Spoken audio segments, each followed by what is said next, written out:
عندئذ حصل تلاعب شديد بمشاعر السذج من الناس، ولم يقتصر الأمر على التأثر على أولئك القطيع الذين يخرجون إلى تلك الساحات، بل تعدى الأمر إلى تلاعب بمشاعر المسلمين، وبالأخص ربما السنة في المناطق المحررة، فجعلوا يصدقون تلك الإعلامات وذلك الكذب الهراء على أن الحوثي هو القائم بقضية فلسطين.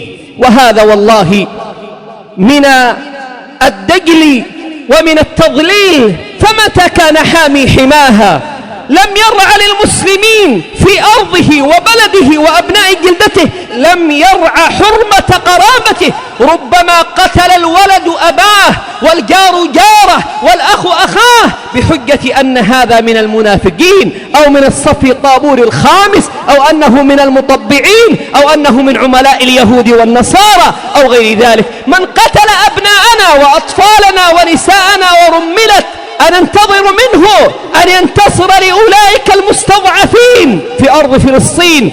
إن هذا لشيء عجاب. فاستخف قومه فأطاعوه إنهم كانوا قوما فاسقين.